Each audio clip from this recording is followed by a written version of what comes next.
ఇప్పుడే జీ5 app download చేయండి. చూడండి మీ ఫేవరెట్ టీవీ షోస్ ఎప్పుడైనా ఎక్కడైనా. మామూలుగా అన్నం మిగిలిపోయినప్పుడు పారేయటానికి ఇష్టం లేక పులిహోర తాలింపు ఏదో జీరా రైస్ అనో లేకపోతే ఏదైనా కొబ్బరి రైస్ అనో లేకపోతే దద్దోజనం అని చేసేసి పెట్టేస్తుంది. మరి వాటి వల్ల బెనిఫిట్స్ పెద్దగా రావు, ఎందుకంటే చింతపండు ఉప్పు కారం తప్ప ఏ పోషకాలు వెళ్తాయి.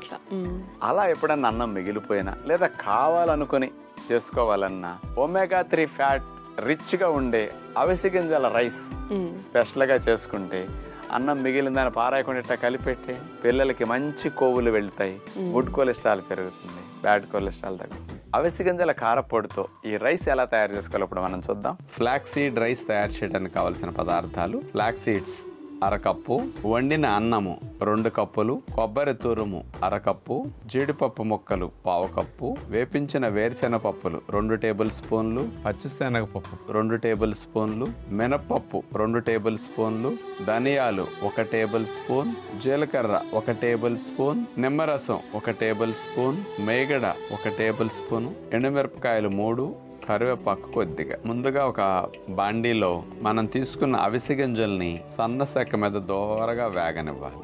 అట్లా వేపించుకున్న అవిసె గింజల్ని పక్కన పెట్టుకుంటాం. మరి రైస్కి కొద్దిగా మసాలా కొరకు పచ్చిశనగపప్పు, ధనియాలు, ఎండుమిరపకాయ ముక్కలు, మినప్పప్పు వీటన్నిటిని వేపించి పక్కన పెట్టి కొద్దిగా చల్లారనిస్తాం. మరి అవిసె గింజల రైస్లోకి వీటన్నిటిని పొడి చేసుకోవటానికి ఒక మిక్సీ జార్ తీసుకుని అవిసె గింజల పొడి అట్లా చేసుకుని దాన్ని పక్కన పెట్టుకుంటాం. అవిసె గింజల రైస్లోకి పొడి కోసం ఈ మసాలా అంతా మిక్సీ జార్లో వేసేసి వేపించిన వేరుశెనగ పప్పులు కూడా మనం 2 టేబుల్ స్పూన్లు తీసుకున్నాం కాబట్టి వాటిని కూడా వేసేసి మెత్తగా పొడిలాగా వీటన్నిటిని చేసుకుంటాం. ఆ పొడి అవిసె గింజల పొడి రెండుటిని అట్లా కలిపేసుకుంటాం. అవిసె గింజల రైస్ కోసం తాలింపు వేస్తున్నాం. మేగడ వేసేసి అది కొద్దిగా కరిగిన తర్వాత అందులో జీడిపప్పు ముక్కలు ఎక్కువ తీసుకున్నాం, వాటిని కూడా దోరగా వేగనివ్వాలి. అందులో కరివేపాకు, పచ్చి కొబ్బరి తురుము ఈ మూడింటిని సన్న సెక మీద దోరగా వేగనివ్వాలి. ఈ అవిసె గింజల రైస్కి మంచి రుచినిచ్చేది ఈ 2 అనమాట. లేకపోతే ఒట్టిగా మెతుకులు తిన్నట్టు ఉంటుంది కాబట్టి జీడిపప్పు ముక్కల మధ్య మధ్యలో కొబ్బరి తగులుతుంటే చాలా బాగుంటుంది.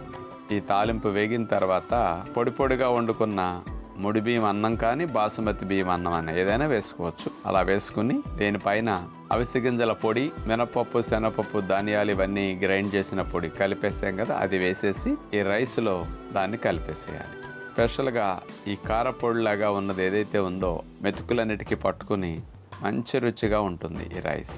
దానిపైన కొద్దిగా నిమ్మరసం వేసేసి మనం వేపించిన అవిసె గింజలు కొన్నిటిని పక్కన పెట్టుకున్నాం కదా, వాటిని ఇట్లా పైన కలిపేస్తాం అనమాట. గింజలుగా కలర్ఫుల్గా పైకి అవిసె గింజల రైస్ బాగుంటుంది అనమాట. చూసారు కదా, ఒమేగా 3 ఫ్యాట్ రిచ్ అవిసె గింజల రైస్. ఒమేగా ఫ్యాట్ మనకు కావాల్సిన దానికంటే అవిసె గింజల్లో దగ్గర 10 రెట్లు ఎక్కువ ఉంటుంది.